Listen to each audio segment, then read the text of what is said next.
Hello again, I'm Shannon Doleski. I'm the author of Mary Underwater. The other day I read chapter 1 and chapter 2, and today we're going to read chapter 3 and chapter 4. We're going to do it together because chapter 3 is like 2 pages long.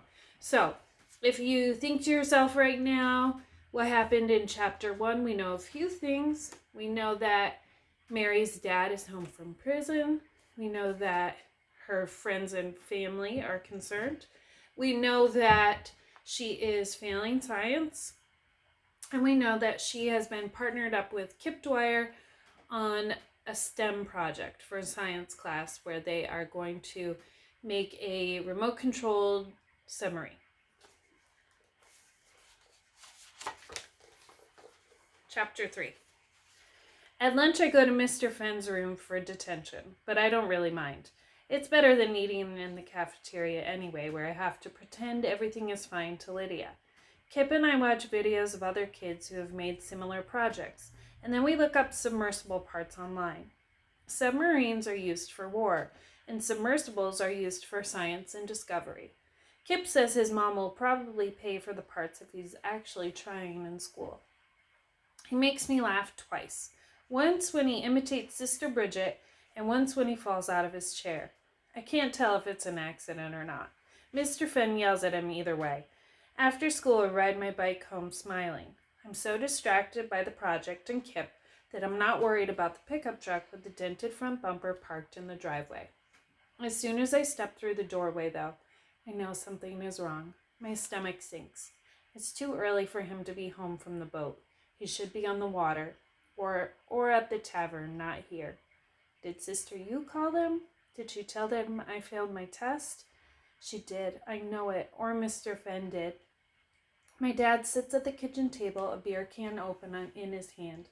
My mom stands behind him. They're waiting for me. One step in and I freeze. We all freeze. The clock above the stove ticks loud in my ears. I step backward to slip outside again, and when my heel touches the ground, my dad is up, the beer spilled.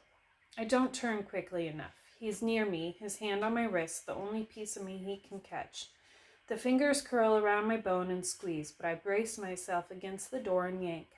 Once, twice, I'm free, slamming through the screen door and racing down the porch stairs. I hide behind Mrs. Arlen's house and rub my thumb along the mark like I can wipe it away, like I could wipe everything away. I hold my hand to my heart. I'm shaking, and the beat in my chest is frantic. A sob flies from my lips.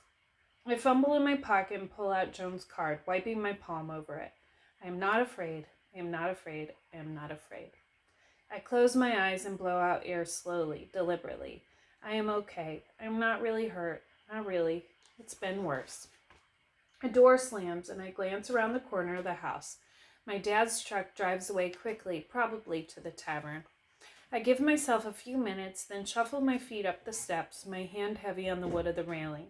I sigh and open the door again. My mother sits at the table and runs her hands over her hair, frowning. Susan Murphy used to have my hair, long, black, and unruly. Only hers is sad now, limp and dull, the stress eating away at her like until she's a living ghost. I don't want to be anything like her. She speaks softly, barely above a whisper, even though she's loud when they fight. I don't know why you have to upset him like that. Her words slice through me. I didn't do anything, I manage. You're failing science. It won't affect my scholarship. I won't fail science. I'm fine. I'll be fine. I'm not sure who I'm trying to convince. Please don't mess this up, Mary. He's finally home. We need the crab money. If he goes back to prison. She says it like my science grade is the culprit, like failing a test is the problem. My mom shrugs her shoulders like there's nothing she can do about it. My braids fly behind me as I run to my room to grab a jacket. When I leave the house, a glimpse back at my mom reveals nothing. I want her to do anything, something. Tell me she's saving money to leave. Hug me. Tell me it's not my fault. But she does nothing. I race to the cliffs, my feet pumping pure anger. It doesn't take me long to reach the path entrance. I drop my bike, then walk, my shoes making sloppy prints. I kneel on the sand and cry as the storm that never came yesterday finally hits our shores. Okay, that is chapter 3, and now we are starting chapter 4. I throw myself into the project, hurl my body against the walls of it. I meet Kip in the science lab every day at lunch. I start to meet him after school, too. We go to Kip's house because the internet is slow at Our Lady. His sisters sit at the dining room table doing homework, and his mother brings us snacks. Their yellow lab, Shrimp, sleeps on my feet, her nose pink and wet. It's loud, the noise from too many people talking at once, but always with smiles. It is the opposite of the Murphy house in every possible way. "What are you doing?" Babe asks me, and Kip, the third time I come over. Babe is 2 grades below us. Her real name is Barbara, but no one calls her that. When she was a toddler, she played Jesus in the Christmas pageant and cried the whole time. She has freckles like Kip. They all do, the Dwyer kids. Like with each pregnancy, their mom ate a different pen that exploded in her womb. None of them got their dad's red hair. "Tell her, Murphy," Kip says. "We're making a submersible." On the table, we have an old fish tank and an empty soda bottle that we will turn into the sub. Kip ordered a kit off the internet with a motor, servos, and a propeller. When I asked him about it, he said his mom paid for it. Then he threw his pencil across the room at Watson and got us detention again. I grabbed the bottle and floated on top of the water. Subs have pressure hulls, usually really strong metal, so they don't get crushed under the pressure of the water. Like when you go down really deep in a pool and your ears hurt, I explained, that's pressure. So subs need to be able to withstand that. Kip squishes his hands together. I point to the cap. Ballasts are pockets of air. When the sub dives, it's the ballast filling up with water that make the sub sink. I push the bottle under the surface, and the sub moves up and down and side to side by flaps called diving planes and rudders. 2 switches on the controller move them. That's boring. Monica is younger than Barbara. She has dark freckles and deep brown hair like her mother probably does when it's not dyed. "Monica Frances Dwyer, you're being rude." Mrs. Dwyer is standing in front of the stove, the fan blasting noisily because she burned something. Her hair is a blonde puff, and her skin is very tan like it's August and not May. "Sorry, Mary," Monica says. "It's okay," I tell her. I smile and scratch my scalp above my braid. "I don't think it's boring. I like it. I like it a lot. I like it more than anything. More than the filtration project I did last year. More than the cliffs even. And when Kip says he likes it too, I smile again." The day before the presentation, I bounce my legs under the lab table. After Kip and I show the class our sub tomorrow, we won't have to work together anymore. It's only been 3 weeks, but I can't remember not being friends. Mr. Finn goes to the cafeteria to get a sandwich, so we're alone in his classroom. I watch Kip peel a servo, the control that turns the sub left, off the flap and realign it. Kip squints his eyes and sticks the servo on tight, his mouth pressed together in concentration. He jumps off the stool and runs to the sink. He yells over the running water, "The controls work, but it's leaking." Last week, to store the battery, we cut the soda bottle around the middle and used tape and hot glue to seal it. Should we add more glue? I pull on my braid. "No, it will keep leaking. It's weak there now, so we need to make something like a brace." In Finn's supply drawer, I grab a spool of masking tape. I need the hard circle of the cardboard. Back at our table, I put the ring around the bottle at the leak. It just fits. I take it off again and fold up paper. "What are you doing?" "We need to reinforce it, like if you broke your arm and had a cast." I roll the paper around the spool and stick clear tape over the whole thing. Then I tape that to the bottle. When we put the sub back in the water, it doesn't leak. Kip says, "You're good at this, Murph." I'm quiet at the compliment. I jam my hand in my pocket and run my fingers over Joan's card. "What are you doing after school?" I blurt out. He looks at me sideways. "Are you asking me on a date?" I knew you couldn't resist this physique, this charm. My cheeks flare. "No, never mind." I stand up quickly, gathering my work to distract myself. Is he making fun of me? "I'm kidding," he laughs. "What do you want to do?" "I was going to go to the cliffs. Do you want to go with me?" I roll my eyes and look at the speckled ceiling of the science room.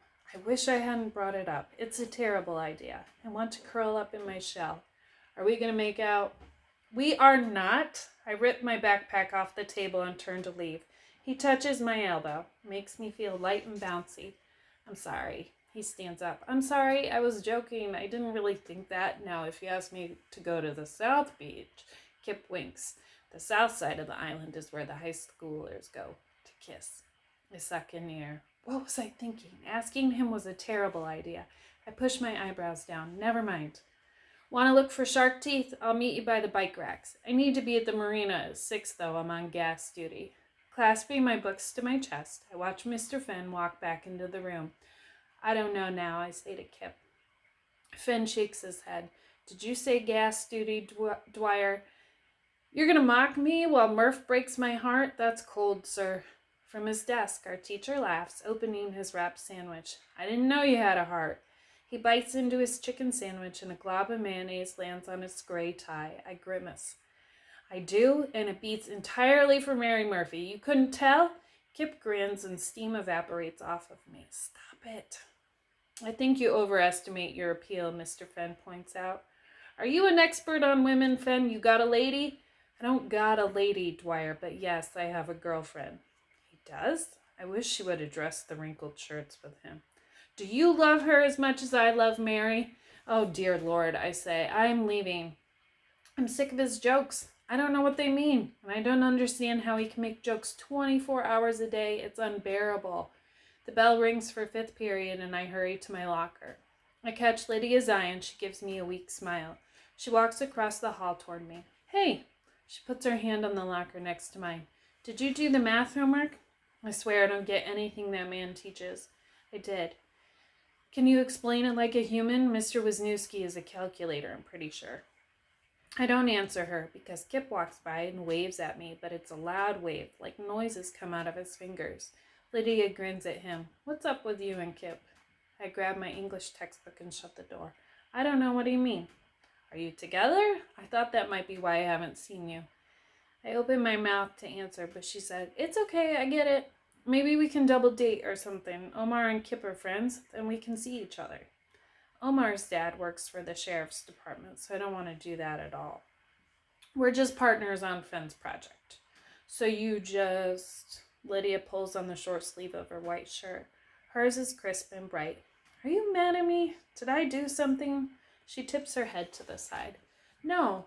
My hand reaches for the card in my pocket. No.